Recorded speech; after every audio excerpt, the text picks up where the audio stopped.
Hello, everyone. I'm going to be talking about the imposter syndrome.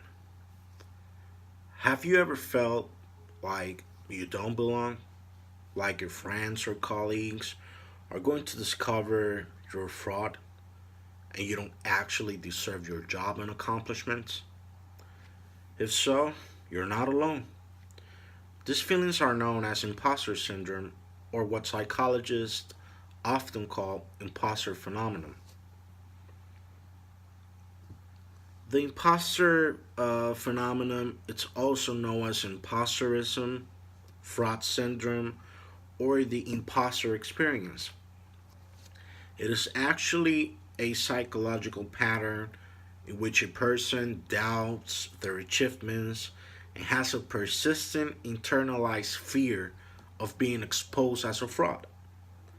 Despite any evidence of their competence, those experiencing this phenomenon remain convinced that they are frauds and do not deserve all they have achieved. People with imposterism incorrectly attribute their success to luck or as a result of deceiving others into thinking they are more intelligent than they recognize themselves to be.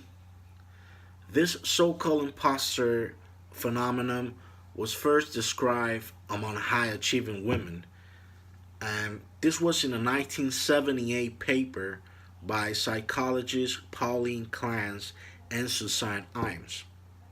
But since then, it has been shown to affect both men and women equally.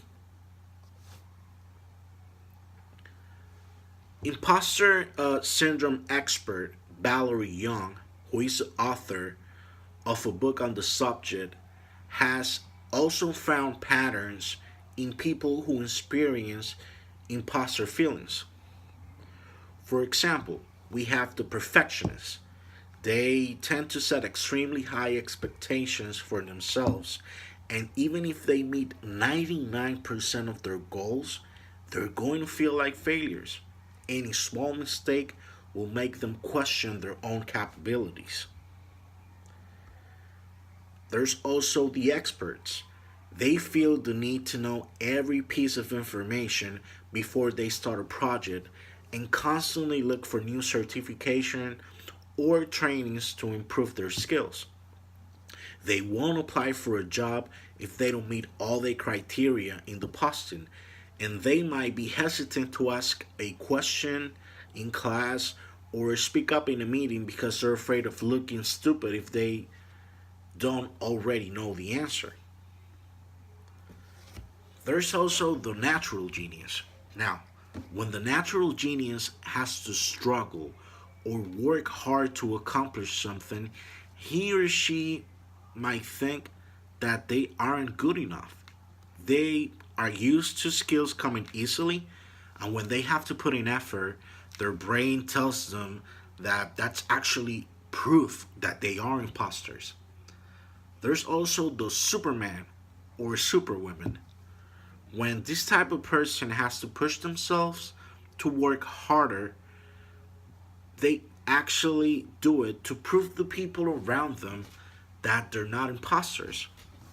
They feel the need to succeed in all aspects of life, at work, as parents, as partners, and they might actually feel stress when they're not accomplishing something.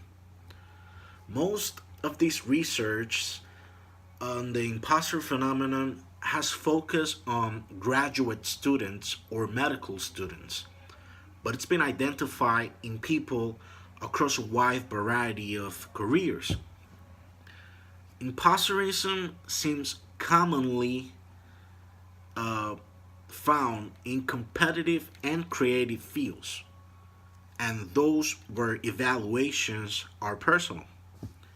I will show you some examples of very successful people that actually feel this way.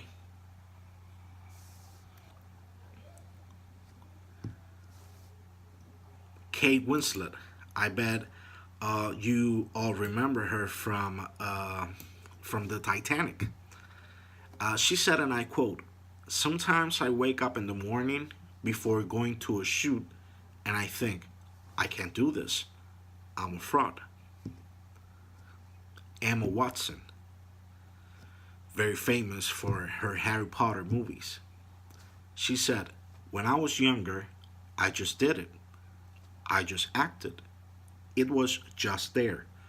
So now when I receive recognition for my acting, I feel incredibly uncomfortable. I tend to turn it on myself. I feel like an imposter. It was just something that I did." Meryl Streep. Meryl Streep said, "You think, why will anyone want to see me again in a movie? I don't know how to act anyway, so why am I doing this?" Ryan Reynolds. Ryan Reynolds actually told Men's Health magazine, "I went to a lot of events this year because of Deadpool, so when you get into a tux and try and look like a grown up. But to be honest, I still feel like a freckle faced kid, faking it till I make it." Tom Hanks. He said, "No matter what I've done, there comes a point where you think, how did I get here? When are they going to discover that I am, in fact, a fraud and take everything away from me?"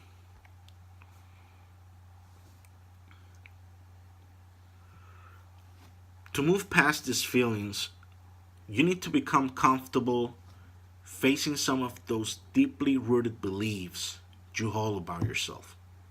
Remember, if you're feeling like an imposter, that means you have some degree of success in your life that you're attributing to luck. Try instead to turn that feeling into one of gratitude. Look at what you have accomplished in your life and be grateful. Thank you.